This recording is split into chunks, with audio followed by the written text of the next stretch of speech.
नमस्कार. TV India 7मध्ये आपलं स्वागत. मुंबई येथील Mira Bhayandar road east Vardhaman Fantasy येथे अनाथ व झोपडपट्टीतील मुलांसाठी मोफत डोळे तपासणी शिबिर नुकतेच आयोजित करण्यात आले होते. हे शिबिर रॉबिनहूड आर्मी या संस्थेअंतर्गत आयोजित करण्यात आले होते.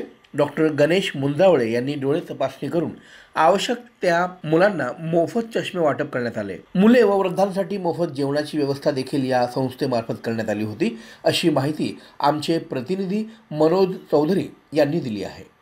डॉक्टर गणेश मुंजावळे यांनी आज आय चेकअप कॅम्प ठेवलेला होता मीरा रोड येथे. तर जाणून घेऊया त्यांच्या जे मत आहे कॅम्पविषयी. सर, आपण आज जो कॅम्प ठेवला आहे तो कॅम्प आपण वर्षातून किती वेळेस ठेवतात?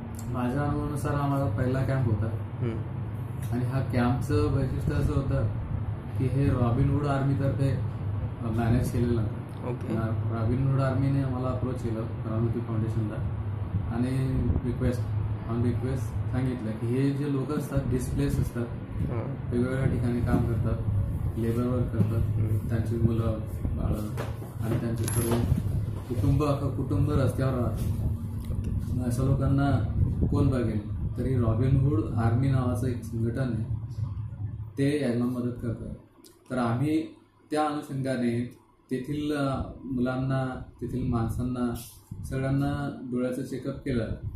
तर बऱ्याच जणांना त्याच्याविषयी जागरूकता तर नाहीच, लिटरसीचं प्रमाणही त्यांचं कमी आहे.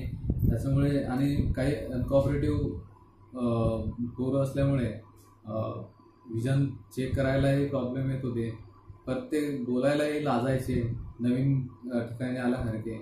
त्यांना म्हणजे एक प्रकारचं माणसाळलेलं पण नव्हतं त्यांचं, ते त्याचं उणीव जाणवत होती. त्याच्यामुळे ती निर्माण करण्यासाठी तिथल्या प्रॉपर आर्मीहूडने त्यांना खाद्यपदार्थ ऑफर केले की जेणेकरून त्यांची अटॅचमेंट होईल. तर मला ते त्यांचं एक कौतुकास्पद पाऊल वाटलं.